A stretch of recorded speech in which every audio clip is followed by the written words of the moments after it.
What's up, guys? Spin Firearms here, and today we're going to be talking about handheld safes. Not big safes or anything, but some handheld safes that you see right here. Now, ones that I actually use, what I use them for, problems I've had with some, and what's interesting is these were all sent to me at some point in the last, 1.5 years, whatever the case may be. I've made other videos on some of these, and I tell you when they're sent to me, and all of these were. Now, I'm going to actually point out issues I've had with them. So I'm obviously making no money off this.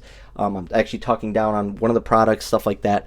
But there's actually some of these products that are really good out here. And I just want to preface this by saying I'm a father of three, a 5-year-old, a 3-year-old, and an almost 1-year-old, which is crazy to say. But the reason I carry in the first place, the reason I have firearms is to be able to defend myself and my family. The last thing I need is for something to happen with my children. So I do applaud people who are smart with how they store their firearms, but have readily accessible home defense, or are always carrying at home, or whatever the case may be. Be smart with your handguns until your kids are old enough to learn to respect your stuff. Don't touch your stuff. Firearm safety, that whole sort of thing. So I just wanted to say that. Like I said, I do have safes, but my home defense is always accessible to me, and it's quick. So it is what it is. You guys can figure that out. Now, I just want to start off by saying I actually use this safe a lot. I mean, a decent amount. You see it's beat up. I've traveled with it before, whatever the case may be. And what I liked about it is it charges, right? You just charge it with something. But if that goes wrong, you always have the key. But once again, if you're sleeping at night and you go to put your fingerprint on it, it doesn't work. And you go to scan something, it doesn't work. You're not going to have the key on you. You're going to be discombobulated. Someone's breaking into your house. It's just not fast enough. And the problem is with this one, right? Imagine someone breaks into your house and it tells you validation failed. Validation failed. Doesn't open properly. Your finger has to be basically, we'll even clean it real quick, even though you saw it already accepted my finger. It has to be basically perfect. So unless I assist it in opening, which, you're going to be waking up dazed and confused, this should not be happening. This should open right up, right? Now, what do I use this for then? Actually, I keep a Glock 27 in there and a Glock 43. I keep them with a couple spare mags in the holster ready to go. Therefore, if I'm ever leaving and I say, you know what, I want my Glock 27 with a backup mag, boom, I can assist it in opening. I don't have to rely on this to get to another handgun. Chances are, I'm just going to take my shield off my hip or my Glock 26, throw it in, grab the other one until I get home. So that's what I like this kind of safe for. I like it for storing firearms around the house safely, storing other firearms from your carry rotation, backup mags, all sorts of stuff. That's what I like these for. And you can put them around the house, especially if it's just backup mags or, holsters or whatever the case may be. I actually like that. So I do keep part of my carry rotation in this. Like I said, let's see. But you have to assist it. You can see enough in there to where I don't have to open it, and you can hear it. Now, this safe's actually very interesting. Then we're going to get to the best safe. This is by far the best safe. And on top of it being the best and functioning the best, let's be honest, it just looks the best. Just wait till I open it up. Anyways, this right here has actually been awesome for me. Now, this is a stop box, I believe. Yeah, stop box. This was sent to me. Then I never heard from the company again. Obviously, I don't make money off this stuff. They just want a review on it.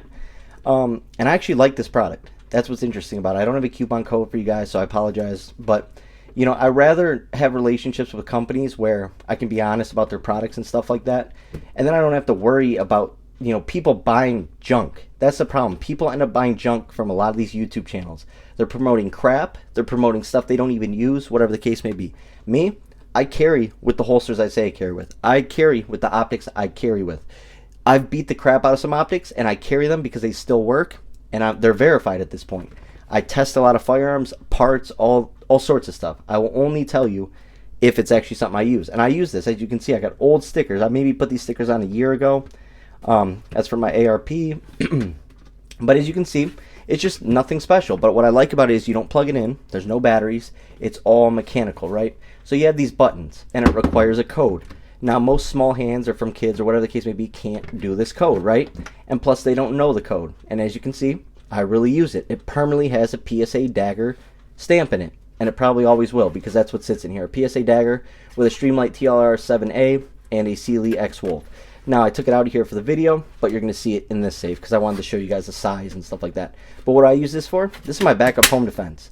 And my home defense, like I said, is accessible to me. But if I ever have to get to it or tell the wife to get to it, whatever the case may be, it is in the safe. We know the code. I mean, it's in the closet. We know the code. And we know what to do with it. So this is an awesome way to go. You can't change the code or anything. but I feel like there's less things that are going to fail. It's a simple design. Now, as the kids get older, people get older and come to your house, yes, they could just lift this or pry it, or, you know, but stay away from, you know, people that are crappy, and then teach your kids right, you know, and things tend to go pretty smooth. But I really do like this, and I do get a lot of use out of it. It surprised me. I didn't think I would like it. Next up is going to be this right here, and you guys asked from the other video, what is the name of this safe? So it is the, I don't even know, give me a second. It is the Hero 1.0 series, right? And I looked at a bunch of their other safes, and they didn't intrigue me or make me feel a certain way about them, right? And that's just a reflection, as you can see. It actually looks really clean and smooth. But this is the one I've been using the last couple weeks. I've loved it. I haven't had one failure, not one issue. And check this out. You can open it just like that. You can do the code, which I will change after this. Right? And then point of fail, you know, if that all fails, which in here is actually really nice. You see it? You have your charging cord and a key. Comes with 2 keys. You know, you can keep that where you keep your other keys, and boom, it opens up. So you do have something, but you do have to put it back in lock and then slam it. That's how you get it back to close. But like I said, I actually like this thing. As you can see, the numbers didn't light up that well, but this is not where I keep my home defense. What do I keep this for? Once again, another pair of setups, right? I do not trust these biometric safes.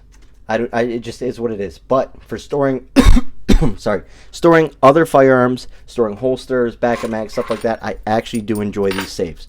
But I am one who is a firm believer in having your firearm as ready as possible at all times, and that includes carrying 24/7 even at home. But this thing is actually really nice. You can see the 1Tigres logo on the back. This thing's very clean. Also, you can remove some of the storage for more depth, and put just a thin layer of cloth or whatever you want it to do. But as you can see, I can fit a PSA dagger with a 17-round mag, an awesome light on it, Streamlight TLR 7A, and a Sealy X Pro, right? Or Wolf X Pro. I also can fit a small Glock 43. Now, this would be awesome, once again, like I said, for just storing part of your carry rotation. But what's also awesome about it is you can travel with stuff like this. It's a great way to go. It looks really nice. It looks, you know, presentable. It's like a very... I don't know how expensive this is. Like I said, it was sent to me, but it's probably going to be about $130 to $170 is my guess. But like I said, it looks really nice. It's really clean. I just don't use these safes for home defense or quick access. I just don't believe in it. I don't think you can get to it fast enough in a situation when you are sleeping. You know, even if you have a dog that's going to wake you up or security cameras, still you're going to be disoriented, discombobulated. You might not set your finger right, or maybe they're already, you know, up the steps already, right? You want the least amount of point of failures as possible. So I do like this safe, but at the same time, I don't use them for anything other than holding my carry rotation. Hope you guys enjoyed the video. Thanks for watching.